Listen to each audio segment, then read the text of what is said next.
అందరికీ హాయ్ అండి. Welcome back to my channel. ఈరోజు రెసిపీ వచ్చేసి పొటాటో రైస్. ఎప్పుడు పిల్లలకి ఫ్రైడ్ రైస్లని నూడిల్స్ అని కాకుండా ఇలా ఆలూతో వాళ్ళకి నచ్చిన స్టైల్లో ఫ్రైడ్ రైస్ లాగా చేసి పెట్టచ్చు. చాలా బాగుంటుంది అండ్ ఈజీగా చేసుకోవచ్చు.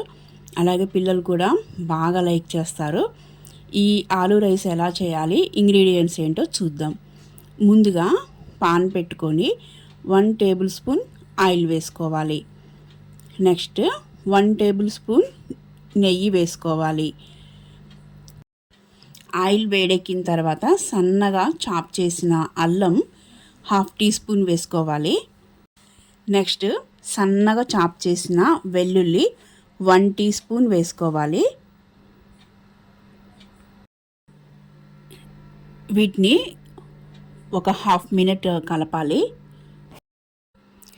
నెక్స్ట్ ఒక మీడియం సైజ్ ఆనియన్ సన్నగా చాప్ చేసి వేయాలి. ఇందులోకి ఒక 1/2 టీ స్పూన్ సాల్ట్ వేసుకోవాలి. ఈ ఆనియన్స్ని 1 మినిట్ అలా కలపాలి. ఇవేమీ కుక్ అవ్వాల్సిన అవసరం లేదు, ఒక 1 మినిట్ కలిపితే సరిపోద్ది.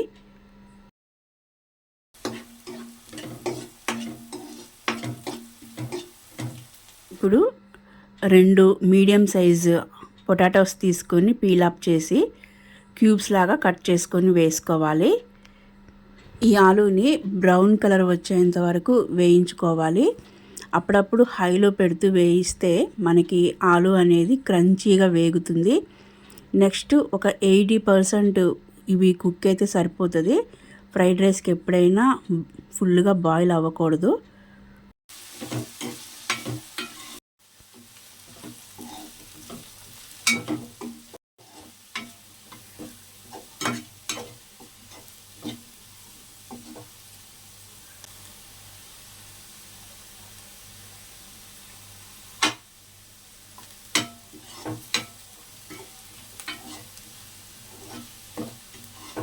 ఇవి బ్రౌన్ కలర్ రాగానే ఒక టేబుల్ స్పూను కారం వేసుకోవాలి. 1 టీ స్పూన్ ధనియా పౌడర్, 1/2 టీ స్పూన్ జీరా powder, 1/2 teaspoon garam masala. ఇప్పుడు ఈ స్పైసెస్ అన్నీ ఆలూకి బాగా పట్టించాలి.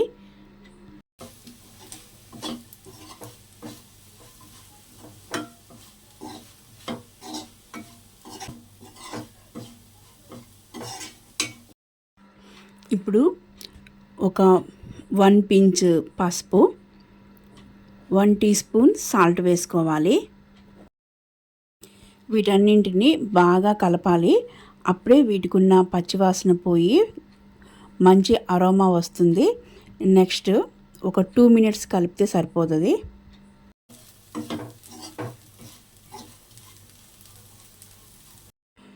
నెక్స్ట్ 3 టేబుల్ స్పూన్స్ పెరుగు వేయాలి.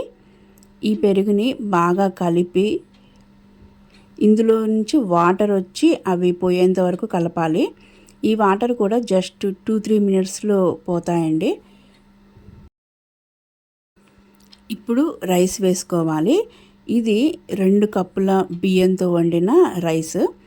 మనకి రైస్ కుక్కర్లో వస్తుంది కదా, ఆ కప్పు కరెక్ట్గా సరిపోతుంది. ఈ రైస్ వేసిన తర్వాత ఒకసారి బాగా కలపాలి. ఇప్పుడు ఒకసారి ఆయిల్ చెక్ చేసుకొని ఏమైనా ఆయిల్ కావాలనుకుంటే నెయ్యి వేసుకుంటే ఈ ఫ్రైడ్ రైస్ టేస్ట్ ఇంకా డబల్ అవుతుంది. నెక్స్ట్ సాల్ట్ కూడా చెక్ చేసుకోవాలి ఈ స్టేజ్లోనే. ఆ 2 బ్యాలెన్స్ చేసుకున్న తర్వాత హైలో పెట్టుకొని ఒక 2 మినిట్స్ అలా వేయించాలి. హైలో మాత్రమే పెట్టాలి. రైస్ అప్పుడే మనకి ఫ్రైడ్ రైస్ లాగా వస్తుంది. నెక్స్ట్ ఇదంతా కలిపిన తర్వాత స్టవ్ ఆఫ్ చేసి 1 మినిట్ అలా వదిలేయాలి. అంతే అండి, ఆలూ ఫ్రైడ్ రైస్ రెడీ అయిపోయినట్లే. ఇది పిల్లలకి అప్పటికి స్కూల్ నుంచి వచ్చేసరికి రెడీ చేసి పెట్టుకుంటే చాలా బాగుంటుంది. నెక్స్ట్ లంచ్ బాక్స్కి కూడా చాలా చాలా బాగుంటుంది. చూసారు కదా ఆలూ ఫ్రైడ్ రైస్ చేయడం ఎంత ఈజీనో. మీరు కూడా చేస్తారు కదా. ఓకే, నా వీడియో మీకు నచ్చినట్లయితే please like, share and subscribe my channel. మరిన్ని వీడియోస్తో మళ్ళీ కలుద్దాం. Thank you for watching.